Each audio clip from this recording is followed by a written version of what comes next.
ESPN 8, The Ocho. Hey, what's up everybody? This is KG from Jaw 7. Welcome to a brand new video.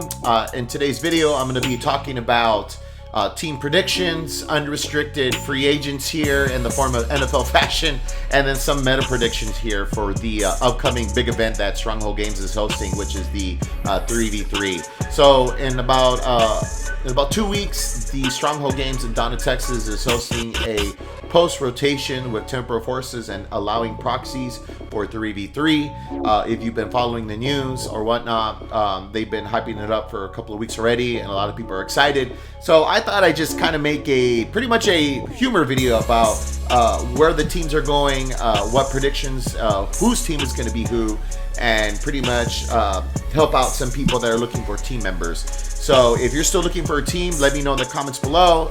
Before we start, I hope you like and subscribe this channel. It definitely helps me in spreading the word about Pokemon TCG in South Texas, especially in the 956. And without further ado, let's talk about our first topic. So I'm going to go ahead and talk about the top 5 unrestricted free agents here, and in the NFL fashion, and I'll just kind of name them and talk about them. I have played against all these players before, or seen them around at my local leagues or at tournaments or elite cups, and yeah, in all the humor, we'll see where they get drafted, at least the top 3 by the card shops. I think there's going to be a lot of representation of card shops from the Valley that are going to send their teams, or as far as location as well. So let's go ahead and talk about, or let's go ahead and show the list. Okay, so here's our top 5 unrestricted free agents in the RGV. All right, so if you look at the list, we have number 1. I have Jesus Rodriguez ranked up there as a top unrestricted free agent. He did ask a couple days ago or a week ago for a team. Not sure if he's found a team yet, but little info about Jesus Rodriguez. He does play a pocket, and about a year ago, his accolades, if you want to know if the guy could play, the guy can definitely play cards because he's won last year's PokeFest with Dylan being the runner-up. So Jesus Rodriguez, overall great player. I played him before. He's currently rocking the Zard. I'm not sure if he'll stick with it, but that's pretty much up to him to decide. But definitely, if you're looking for a solid player to add to your team, please consider my top unrestricted free agent, Jesus Rodriguez. Great guy overall. Played him before at the pocket, and he's definitely somebody that can contribute to your team if you're looking for somebody. Okay. Number 2, we have Uriel Alfado. Not sure if he's found a team yet, but Uriel's a pretty cool guy. Guy rocks the pretty much the water type decks. Chimpao right now, he was rocking the Palkia. I'm not sure if Palkia is going to be strong post rotation, but he could rock the Goldingo or the Chimpao. Those are strong, considerable choices. But he's my number 2 pick in the unrestricted free agency. If you need somebody in your team, I know he's been asking around. Overall, he's pretty dependable. Definitely, he can carry his weight if you need him to. And yeah, his accolades. I mean, he's made top cut before at local league cups, which is good enough to pretty much be in your team if you're wondering what his accolades are. Has he won yet? No, but let him be the first person to win on your team. Because it could happen, you never know, right? So if you're looking for a strong, solid player, consider Uriel as the number 2 unrestricted free agent. Okay. Number 3, wild card here. This guy is hilarious. Comes from the Yu-Gi-Oh scene, but we have Luke Wildridge. And pretty much the guy walks Goldingo, has played Chimpao, he's played at Kaboom before. He's topped at Elite Cup at Kaboom a while back. So if you're looking for a solid player overall that's looking for a team member, he's a little shy, but definitely once you get to know him, he's definitely pretty much kind of cool to hang around with. So if you're missing that last piece that could bring you to the top, or take it all, consider Luke on your team. Okay, so he's my number 3 in the unrestricted free agency. Number 4, and he better be happy that I put him up here, is Ramiro Castillo. Ramiro is an OG from the 2010 days as far as X and Y. Kind of an old friend that I know of, and he's back into the TCG scene as of recently. But consider Ramiro a solid player in your team if you're looking for somebody. He might find a team already, but he got mad at me last time because I didn't do a shout out and put him on the top 10 list. So be happy that he's ranked number 4 in the unrestricted free agency. So if you're looking to fill in the whole of the team, definitely pick him up. Is he worth the pay? Probably, but I would get him. I would get him for a cheap price. But jokes aside, no, he is a good player overall, solid player to add to your team if you're missing that third person. And it seems like a lot of the teams are missing their third. So if we can just plug in some of these teams with my top 5 unrestricted free agents and the TCG South Texas for Pokemon, then we can definitely get that going. And number 5, this is fairly a new one. He posted about a couple weeks ago. I know Merced was trying to pick him up. Not sure Merced has a team. I believe he does. But Benijo Moreno, he's new to the Pokemon TCG scene. I know he plays Magic, Commander on the side of Kaboom, or when there's pods going on. But he's my number 5. He's fairly new to the Pokemon TCG scene, but as of lately, he has been winning a lot of tournaments with the Zard. We've yet to determine how well he'll do at League Cups or League Challenges or Sanction events, but consider him a solid player if you're missing that third spot looking to fill. He's played Zard before, he's stuck with it, he's learned the deck, he knows the insides and outs. He's won before at the local scene. Like I said, not at the Sanction events yet, that's to be determined in the next quarter, but for now, if you're looking for somebody and you want to fill in that last hole, then consider Benijo. So overall, again, let's go over our top 5 unrestricted free agents. Jesus Rodriguez, Uriel Alfado, Luke Wildridge, Ramiro Castillo, and Benijo Moreno. So those are my top 5, and let's go on to the next segment of this video, okay? So we're going to go ahead and talk about my team predictions that they're going to represent the shops, or pretty much by a special manager. Not everyone's going to be represented. So these are my team predictions. Do I really think that they're going to form a team? Possibly. I've confirmed with some of them, and we'll see where this goes. So we'll start with Team Stronghold. Okay. Merced Salinas coming back in the TCGC of Pokemon. I know he's teaming up with Orly, and I believe Orly is asking his brother to fill in the third spot. So we definitely have some representation from Team Stronghold. Merced Salinas, OG player, proud shop owner for Stronghold Games. I know he's playing, and we don't know what he's gonna rock. I know he's kind of into the Lost Box. Tina, of course, Tina is not looking as strong post rotation, but will he rock the Arceus? Don't know, but we'll see what he decides to pick. Orlando Omar, great guys overall. I know Omar loved the Arceus Tina. Will he run that? Not too sure. And Orlando Orly, don't know what he's going to run yet. He's still figuring out. But we definitely have some reputation. So that's my team prediction for Team Stronghold. I think those 3 are going to represent Team Stronghold, especially that the shop owner is Merced Salinas. And we'll see what they do. Will I think they make a deep run? It's possible. They definitely got some players that's played before. I know Omar's played Lorcana before. Orly's played Commander. They've all played card games, so they're experienced. Okay. My next team prediction is more of an interesting one because I would thought they would represent Team Stronghold, but I'm gonna troll with this because I know manager Robert Lugo needs some representation for Team Tots. So in Team Tots, I predict that team's going to exist by Robert Lugo, and that's going to be under team leader, probably Victor Limon. I'm not sure who his team members are. It could be IC. IC also is a new card player to Pokemon. He's played other card games before, I think One Piece, but Victor might be teaming up with IC. I don't know about the third spot. Could be Adrian, but I know Adrian works on Saturdays, so we'll see what the third spot. But right now, we got breaking news. We have Team Top Manager Robert Lugo in the house. So I'm going to go ahead and ask him some questions, about 1 or 2 questions. So Robert Lugo, thanks for having us. Could you please tell us what you think Team Tots is going to do? Are they going to make a deep run? What do you think, man? What do you think? Sometimes it may be good, sometimes it may be shit. Okay, well, 50-50 answer. I like that, okay? All right, my next question. Do you feel like you'll make a deep run by joining the team if you can't find the third spot? Do you think you'll join? And if you do you think you'll rock a deck and make a deep run? Mew VMAX is gone, so what do you think, Robert? Do you think you'll join the team? And if you do, how well are you going to do with that team? Sometimes it may be good, sometimes it may be shit.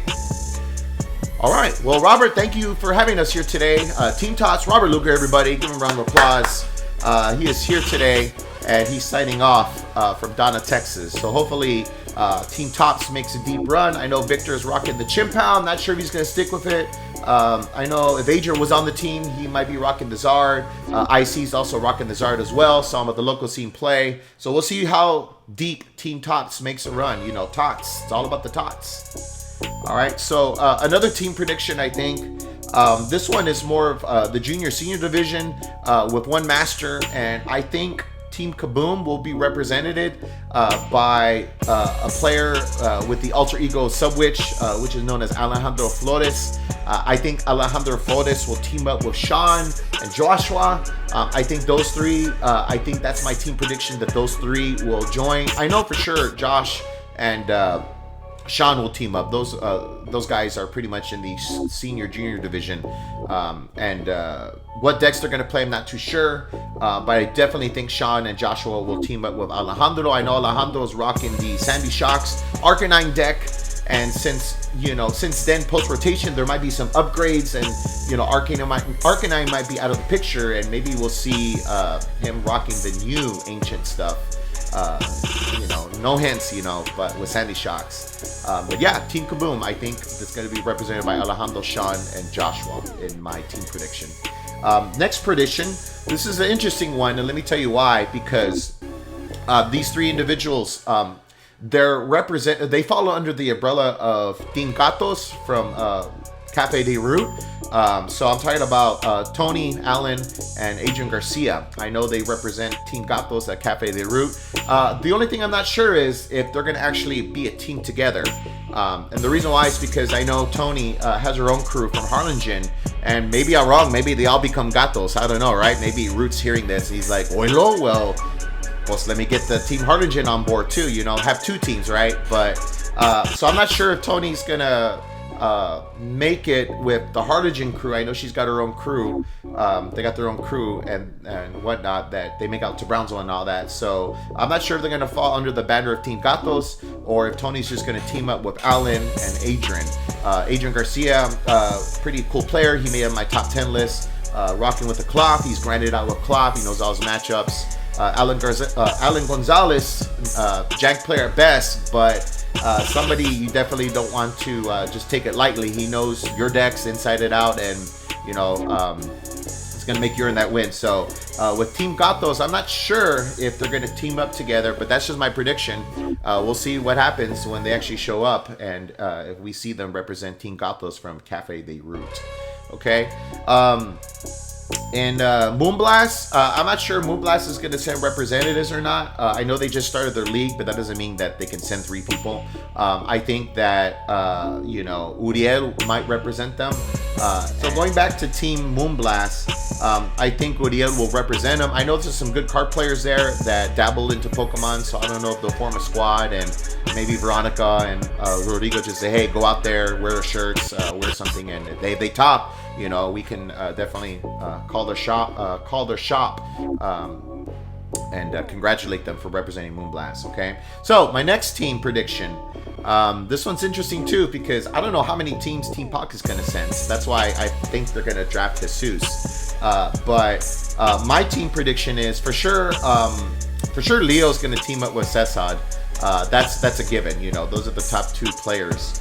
And since I was probably wondering, well, why me? But, I mean, again, he's a decent player. I'm not sure about the third one, though. That one's kind of interesting because I guess, honestly, the reason why I say that is because it just depends who's available on that day. If Emilio doesn't work on that day and Leo lets him play, then I think Emilio will go play the 3rd spot. But if not, then my guess would be Puff or Roy, the TO at Pocket. I think he'll go fill in the 3rd spot. And that's probably the scariest spot because you don't know what he plays. Puff, he doesn't play meta. I know towards the end of this format, he was playing Miraidon, right? But with the new format, the man will cook up something. And something that you have to either read the card or, expect the unexpected, So, and that's the cool part about this 3v3 is that you don't know what to expect. With a 3rd player because they can run something either control or something that might give them the edge or just get a tie, to kind of cancel out. But my first team prediction is in Team Pocket. I think Cesar, Leo, and either Emilio or Puff will be in there. My second team prediction will be Cheeto, Roy, and either Emilio or maybe Leo Salinas. But there's definitely be 2 teams for sure, possibly 3. I don't know about the third team though, but it's kind of cool that Pocket has 3 teams. And the last team that we're going to talk about is Team Cascade, or Brownsville, and there's some, some up and rising players over there. Alexis Mendoza, and Cairo Hernandez. Those are 2 players over there that definitely have rise up to the scene. I played them before. Good guys overall. They've been rocking Zard, sometimes Giratina, but they definitely know the inside of the game. Who would their third guy be if they represent Team Cascade? Probably Raymond Villarreal. He goes to Stronghold, and he plays a lot here in Brownsville. He's topped before a couple times at Cups, so Raymond would be a good addition if they decide to form up. Possibly, maybe Oziel as well. I'm not sure about Oziel, if he's going to have a team now, or Marco. Marco will play, just depends if he works on the day or not. I'm not too sure. I know Marco runs a shop at Cascade, just like Emilio, so not too sure if Marco will make it out. But for sure, Raymond and Oziel will be there. Just don't know what team they can represent. But I definitely think Team Cascade, Anthony will send a team. So those are my team predictions. What do you think? Let me know in the comments below. And then my last thing I'm going to talk about is just simple meta predictions. Because it's a new meta and, everyone's doing the work thing. I think the number 1 deck that everyone's going to play per team, maybe 2, but just probably 1 team is Charizard. I know that sounds cliche. It sounds like a cliche answer. But the reason why is because there's not that many cards rotating in Zard. Maybe some different builds, techs, but Zard is only losing Battle VIP. So because of that, Buddy Poppin just makes a quick change pretty much. So, and everyone in the valley plays Zard a lot. I don't know how many times I've seen the mirrors and whatnot. So Radiant Zard builds with Zard. So will we expect a lot of Zard? Definitely. And I know people are kind of weary about Iron Leaves. And again, this is where it gets interesting, because if you're running a team, could you have a third team member just be Masquerado and test your luck? That's fine, you can do that, but maybe Iron Leaves is the way to go. But Iron Leaves is a decent card, but to me, it's not like a powerful card. It's just, okay, cool, like I get to, it's a good game closer if you need it, but again, you do need that grass energy on there. So the question you got to ask yourself is Iron Leaves worth to put in a Lost Box pile just for that matchup? Possibly. But then you have to make Lost Box consistent again, or Turbo, which has proven itself, but it does lose Escape Rope, so something to think about. Maybe, Jet Energy is the way to go now. But anyways, those are my, with my meta predictions. I think there'll be a lot of Lugia and a lot of Zard, just because, people want to keep it simple. They don't want to overthink. And anything new is going to be that third slot. So that third slot is going to be interesting, because that's where I think people are just going to run and experiment with Control or Ancient Box, Future Box, and then everything else is just the safe play, because there's pricing at stake. Top winner gets 3 booster box each, that's pretty darn good. So, all right, so let me know what you think in the comments below. If you're looking for a team, let me know. Thank you so much. This is KG from Jaw7 signing off. Have a good one, and peace.